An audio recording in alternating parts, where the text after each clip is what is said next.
This little bike is phenomenal. I don't regret buying it for even a second.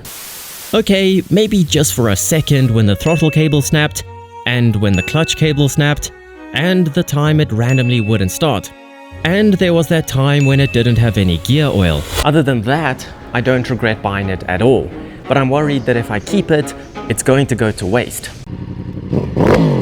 Thank you to Quadlock for sponsoring this video. It's better than a physical map. Just to clarify, that's a selling point, not their slogan, but it should be. We're fortunate enough to live in a time where people can literally ride motorcycles for a living. Well, that's technically been a thing for decades with professional motorcycle racing. And here's Kenny Roberts' answer. Don't you wave at me, young man, because this is what will happen to you. What I really mean is that now even people with zero talent on a motorcycle, like me, can ride bikes for a living thanks to the invention of YouTube. Except that's easier said than done. You see, I can't even do a wheelie. Of course, if I could, my phone would be in safe hands with this Quadlock vibration dampener that absorbs the vibrations that damage phone cameras. But since I can't wheelie, I can't just do stunts on camera and rake in the views. So I'm forced to do the next best thing: develop a personality. Or just make videos talking about motorcycles. In theory, that's easy.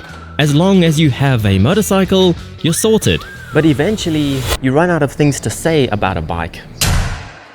I can only remind you so many times that the second eye in Aprilia is missing its dot on the left-hand side of the tank, or that the chain is on the wrong side, or that this is a million times cooler than modern 125s. And it's not just this Aprilia, it happens with all bikes. That's also the reason why I don't often talk about my MT-09 anymore. I love it as a daily. But after owning 3 of them, I think I've safely covered everything there is to talk about with an MT-09. Or at least everything I want to talk about. So that's the first reason that I'm selling the RS 125. And possibly the MT-09 for the same reason. But that will probably take more time because you know I struggle to let go of this bike. It's not as easy as attaching your phone to a Quadlock mount. A simple 45-degree twist is all you need for a secure hold in either orientation. Removal takes an extra second because you have to press this tab down as well, putting your phone's safety first. And I'm not pretending like this is a shock.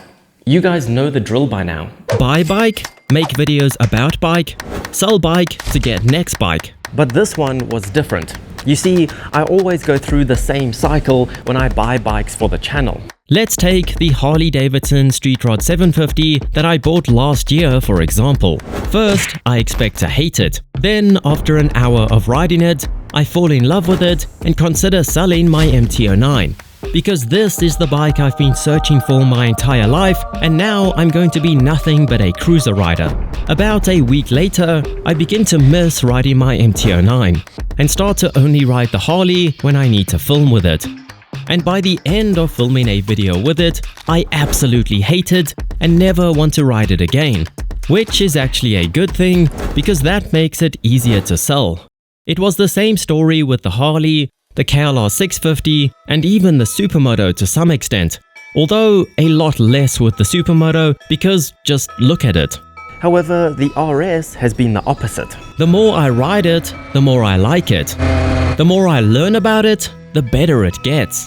Before I bought it, I thought I would be sick of its Italian build quality very quickly and be counting down the days until I could get rid of it. But now, I'm sad to see it go. The truth is that it doesn't have to go. It's not the most expensive motorcycle, and it might even go up in value over the next decade. But I also know that I'm not going to ride it as much as I should. Partly because it breaks when you ride it, and partly because it's a 125. When you're 16, you're happy to ride a 125 100 miles non-stop. But these days, I have a bike better suited to that type of riding, so all I'll ever do on the 125 is a coffee run. And as fun as it is for that, I won't do it often enough to justify it. Especially when there is a 16-year-old out there who would love to be ripping this thing around, rather than it wasting away in my workshop. But that's forced me to get creative to keep things fun. This clutch mount is perfect for the RS's tiny cockpit, so I can easily navigate to new cafes and do new rides without going too far, and I at least know where I am when I break down.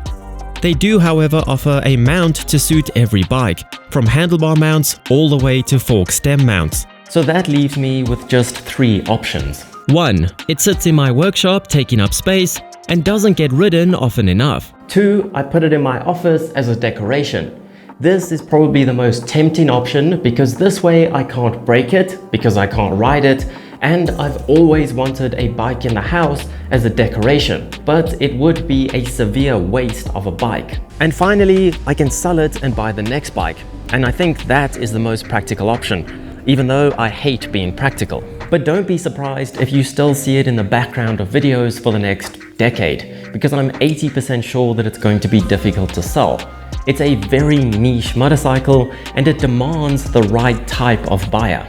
Ultimately, I wanted to live out my 16-year-old dream, and I feel like I've successfully done that. I feel like I now know what a 125 two-stroke is all about, and I'll always have those memories. But I also need one last blast through the gears.